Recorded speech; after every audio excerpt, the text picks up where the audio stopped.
Hi, I'm showing you how to use the add-on called Kaizena, and there's a lot of flexibility with this add-on, and the best thing that it works well for is for teachers to provide student feedback over assignments and information that they have been submitting.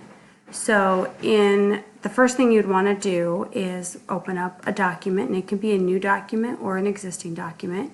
In this case, I've uploaded a assignment that a student turned in, and then you go up to add-ons, and then you would click get add-ons, and then you would search Kaizena.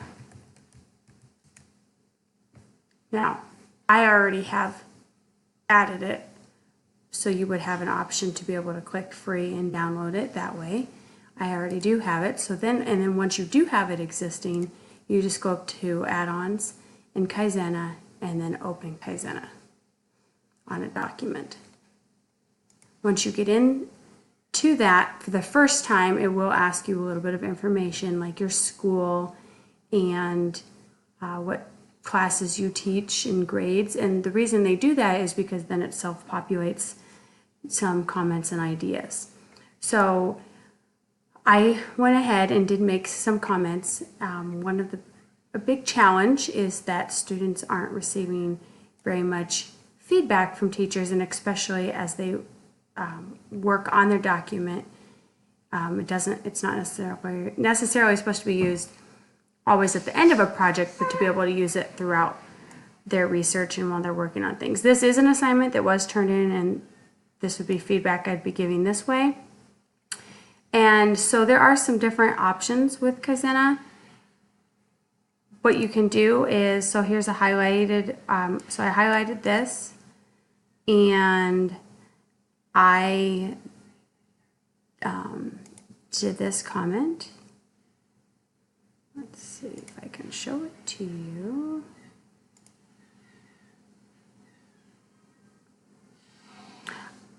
So I'm giving the feedback great evidence with explanation, examples, and connecting to the information. And I input this information myself, but then it's there. And so yes, it's a little bit of upfront work, but then it's to make it easier in the long run. So the other thing that I think is really cool is to be able,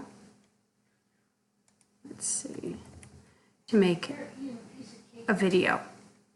So I could say, like right here, I could start this, and I could say, great job, you have everything here. I see that you do not have the last 3 questions finished. Go ahead and finish those and then resubmit it.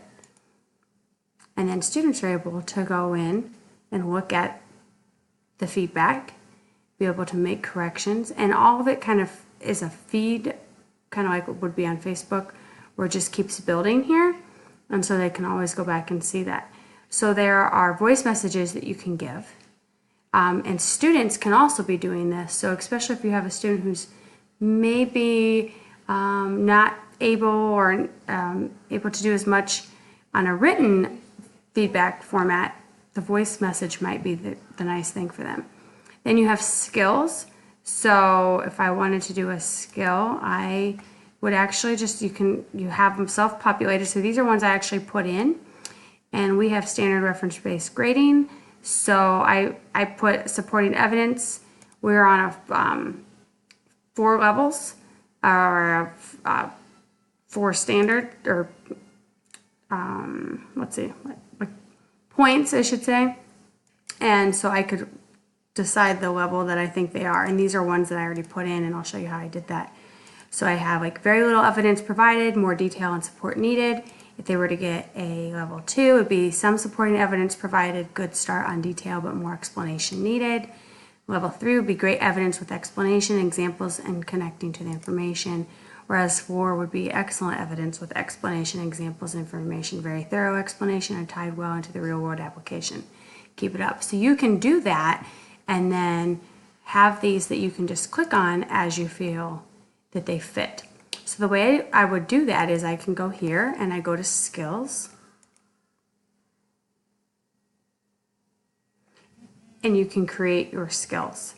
So I have written language and supporting skills.